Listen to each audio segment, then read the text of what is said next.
En este vídeo vamos a abordar el proceso preautonómico y después hablaremos del proceso constitucional y de la Constitución de 1978. En cuanto al proceso preautonómico, podemos decir que los resultados electorales favorables que habían obtenido las distintas formaciones nacionalistas, tanto en Cataluña como en el País Vasco, obligaron al gobierno de Adolfo Suárez a buscar en esas fuerzas ciertos apoyos parlamentarios. Recordad que en las primeras elecciones de junio de 1977 el partido de la UCD no había llegado a la mayoría absoluta, es decir, solamente había obtenido 166 diputados, cuando la mayoría absoluta en el Congreso está en 176, con lo cual se vio obligado Adolfo Suárez, como ha ocurrido también en otras etapas de la democracia actual, a contar con el apoyo de otras fuerzas minoritarias, como eran las fuerzas nacionalistas. Estas fuerzas nacionalistas hicieron presión para acelerar el proceso hacia la constitución de un Estado de las autonomías. En este proceso preautonómico también tuvo una cierta influencia el terrorismo de la banda ETA, pues se pensaba que esta organización dejaría la lucha armada si se daba una respuesta, en el sentido de una respuesta de autonomía de gobierno al territorio del País Vasco, y de esa manera se pensaba que si se avanzaba en ese territorio de autonomía, si se avanzaba en la autonomía del País Vasco, la banda terrorista ETA abandonaría las armas. Sin embargo, como se comprobó más tarde, pues la realidad no fue así. Es decir, la banda terrorista ETA no dejó las armas a pesar de que se concedió la autonomía, una autonomía bastante importante al País Vasco. Se pensó en la posibilidad de establecer lo que se dio en llamar las preautonomías, basadas en las instituciones regionales que se habían establecido durante la Segunda República, como en el caso de Cataluña fue la Generalitat.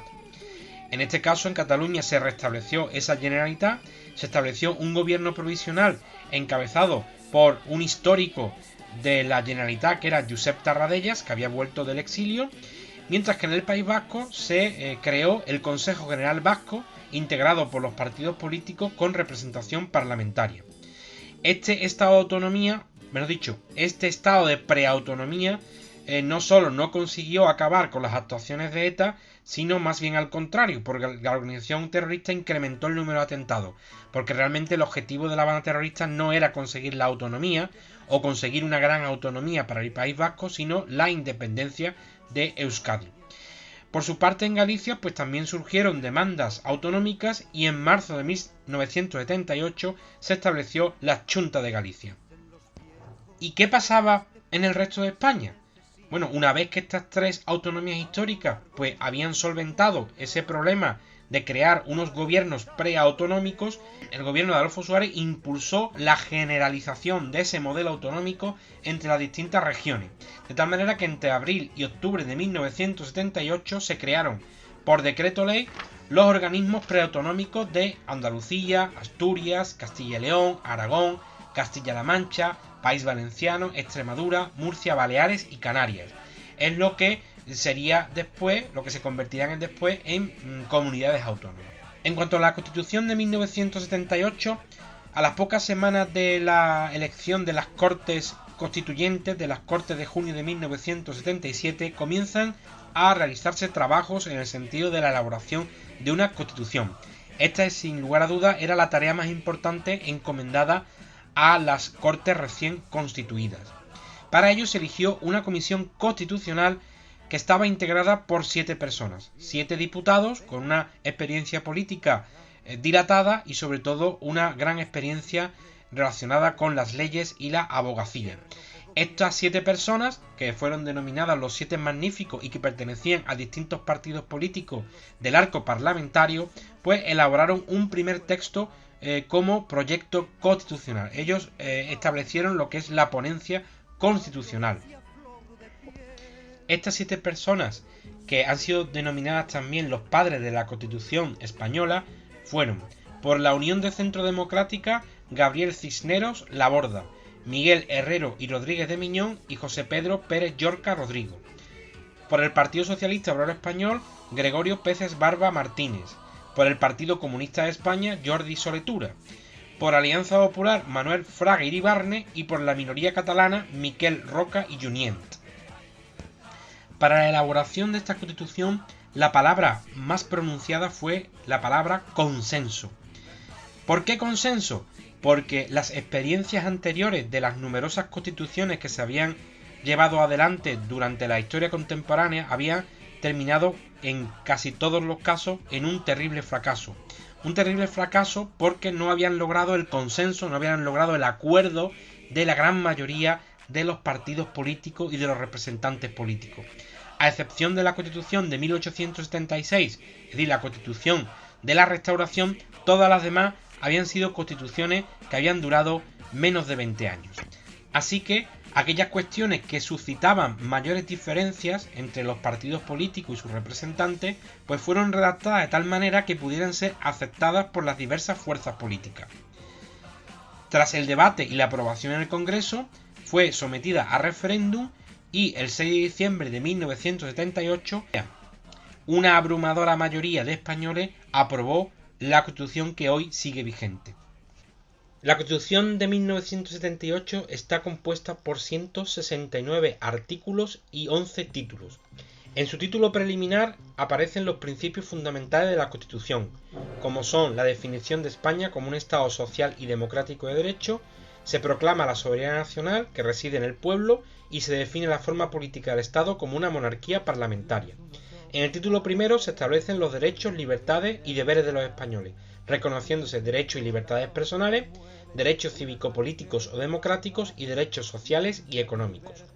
En el título segundo se trata la corona, estableciéndose que el rey es el jefe del Estado y en él se fijan las funciones, sus atribuciones y prerrogativas. Se considera al rey como un símbolo del Estado que arbitra y modera el funcionamiento de las instituciones, además de tener un papel importante en las relaciones internacionales y ser capitán general de los ejércitos. Entre los títulos tercero y sexto se trata la separación del Estado y se establece que las Cortes están formadas por dos cámaras, el Congreso de los Diputados y el Senado. Ambas son elegidas por sufragio universal y ejercen el poder legislativo. Por su parte, el Gobierno ejerce el poder ejecutivo, dirige la política interior y exterior de España, además tiene la potestad de presentar proyectos de ley a las Cortes y desarrollar los reglamentos de las leyes aprobadas. El presidente del Gobierno es investido por el Poder Legislativo, es decir, por el Congreso. En cuanto al Poder Judicial, es ejercido por jueces y magistrados y su función consiste en administrar justicia.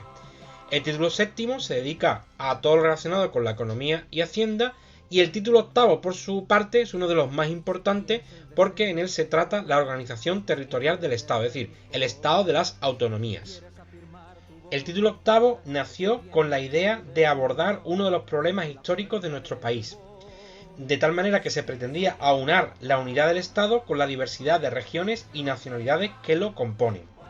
Para ello se establecieron una serie de cauces legales para que los territorios que lo desearan y que cumplieran una serie de requisitos pudieran constituirse en comunidades autónomas. Para constituirse, esas comunidades autónomas deberían de establecer un estatuto de autonomía en el cual se recogieran las competencias que iban a asumir, y estos estatutos de autonomía tenían que ser aprobados por las Cortes Generales.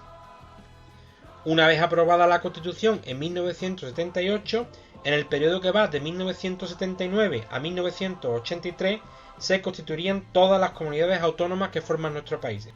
Un total de 17 comunidades y 2 ciudades autónomas, Ceuta y Melilla, que se constituyeron en 1995.